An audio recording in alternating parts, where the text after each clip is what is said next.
Poštovani novinari, dobar dan i dobrodošli na redovnu konferenciju za medije Gradskog odbora Srpske napredne stranke Kruševac. Srpska napredna stranka, i dok je bila opozicija, radila je časno i u interesu građana. Mi smo i tada radili, svojim radom predstavili smo sebe građanima i zadobili njihovo poverenje, a onda izašli na izbore po pravilima koje ste vi postavili i pobedili. Vlast nas nije promenila, naprotiv, ostali smo isti ljudi i stranka koja se zalaže za svoje građane, da se problemi rešavaju, a ne guraju pod tepih. Od grada koji je bio na rubu propasti, danas smo grad investicija, grad infrastrukture, grad budućnosti. Urađeni su kilometri i kilometri asfalta, kružni tokovi, prilazi gradu. Nijednog trenutka se nije zaboravilo i na seosko područje, kako kroz infrastrukturu, tako i kroz kanalizacionu i vodovodnu mrežu, ali i u pogodnosti za poljoprivredu. Pokazali smo građanima Srbije da vlast znači rad u interesu građana, naroda, a ne i u interesu sopstvenog džepa. Gospodo opozicionari, ako vas tako možemo nazvati. Vi ste bili na vlasti i uspeli ste da vlast unizite, da je uzurpirate, da je uprljate i iskoristite kao i sve ono vredno u Srbiji. I niste samo uspeli da ponizite funkciju vlasti, dok ste je vi vršili, uspeli ste da unizite i opoziciju i ono što treba da bude. Vi ste urušavali i uništavali Srbiju dok ste bili na vlasti. Vi uništavate i urušavate i sada kao sramna opozicija, koja se ne bori radom i idejama, već prostačkim rečnikom, lažima, silom. Danas vam smeta izborni zakon koji ste vi doneli, a po kome smo mi pobedili. Danas vam smeta sve, jer vas narod neće. Vi biste da uđete u trku tako da protivnik bude vezan unapred, da se vama prepiše sve ono što smo mi od 2012. godine uradili, da se niko ne kandiduje. I verujte, i tada biste izgubili, jer vas narod neće. Zamislite maraton gde bi po vama fair trka bila da drugi takmičari ne smeju na stazu. Zamislite taj fair fudbal gde su svi igrači protivnici na klupi. Zamislite taj fair boks meč gde protivnik prihvati da mu vežu ruke i noge. Takav fair odnos je vaše oličenje.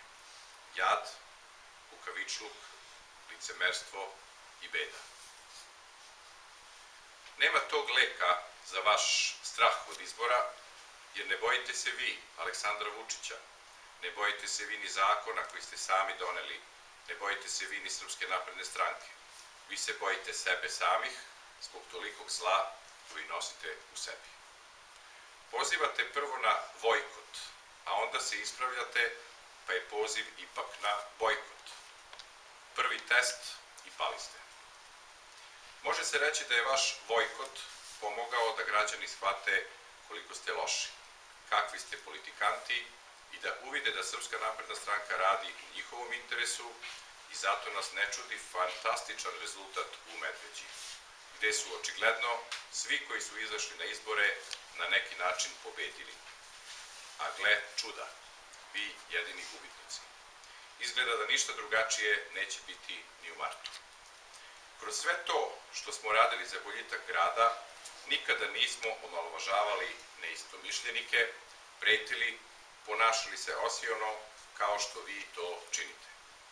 Mi, za razliku od vas, imamo svaku pohvalu za našeg sugrađanina, gospodina Bratislava Gašića, čoveka koji nikada ne zaboravlja svoj grad i uvek je tu da pomogne, sasluša svoje sugrađane, oslušne potrebe za napredak ovog grada. Takozvana opozicija. Pokušavate na sve moguće načine da ga omalovažite tekstovima koje pišete na društvenim mrežama, ali moram da vas razočaram. To vam neće uspeti i to ne kažem samo zato što niko ne čita vaše tekstove, što i ne čita, da se razumemo, već i zato što ljudi vide kroz vašu nameru, a ona je vrlo jasna, doći do fotelje jer je tamo jako udobno. Moramo da vam objasnimo nešto. Nama u tim foteljama uopšte nije udobno. Čak naprotiv, žuljaju nas problemi sugrađana. Ma kakvi oni bili mali ili veoma ozbiljni, jer mi, za razliku od vas, brinemo o svim našim sugrađanima i građanima Srbije. Zato ste sada ogorčeni što su vam maske tada pale, pokušavate da se vratite pod nekim novim plaštevima, prozivajući nas bez jednog valjanog argumenta u nekim nekulturnim tekstovima neadekvatnog sadržaja, uvredljivog tona. Složit ćete se sa mnom da je to pomalo smešno. Građani nisu naivni. Vrlo im je jasno o čemu se ovde radi. Ali za razliku od vas, koji se očigledno samo bavite pričama, rekla kazala, mi ćemo samo nastaviti sa ovakvim vrednim radom, kao i do sada, jer i predsjednik Republike Srbije, Aleksandar Vučić, sa svojim saradnicima neumorno radi i gradi da Srbiju predstavi u svetu kao državu koja ima šta da pokaže. A onda se neki tamo, čak ni vredni pomena, usude da kažu da se oni zalažu da se zaustavi pražnjenje Srbije. Nisam siguran ni da li oni znaju značenje tako velikih reči, jer smo videli da termin pražnjenje znaju samo kada je državna i gradska kasa u pitanju. Da prate medije, kao što očigledno ne prate, znali bi da će plate i penzije biti povećane do kraja godine. Znali bi da se procenat nezaposlenosti smanjio u velikom procentu, što smo i govorili na prethodnoj konferenciji. Ali pak, možda oni govore o vremenu kada su oni bili na vlasti, te onda možemo prepisati na prisjećanje starih vremena, njihovih vremena. I razumemo mi to. Bilo im je lepo tada, ali nažalost građana Srbije bilo je lepo samo njima, funkcionerima tadašnje vlasti. Fascinantno je da ti i takvi umeju da kažu da nema potrebe za mržnjom, a jedini koji pokazuju mržnju su oni. I svi smo svedoci toga. Da pojasnimo još jednom, a što smo pričali već na mnogim konferencijama. Ono za šta oni kažu da nema potrebe za ulaganjem, a to je infrastruktura, je veoma važna stavka u privlačenju investitora, što smo mi i činili svih ovih godina od kada su nam građani dali svoje poverenje. Svedoci ste svih investitora koji su došli u naš grad, a nabrojali smo ih više puta i vi novinari izveštavali o tome. Poručio bih još samo jedno. Gospodo, ne brinite se vi za budućnost Kruševca i Srbije. Mi ćemo se brinuti da i Kruševac i Srbija idu samo uzlaznom putanjom kao što je i do sada bilo. Hvala.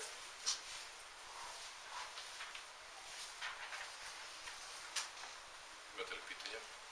Ja jedno pojašnjenje, ako može, samo kada kažete da opozicija traži neravnopravne uslove, da se protivnik uvežu noge, da na teren ne izađu igrači, šta konkretno mislite? Ovaj prvi deo kad ste govorili. Pričamo o izbornim uslovima. Znači, Srpska napredna stranka je 2012. godine pobedila na izborima u fer i korektnoj borbi, a izborne uslove nasledila od tadašnje vlasti. Izborni zakon donela je Demokratska stranka na čelu ove države. I mi smo prihvatili te zakone i na njih izašli.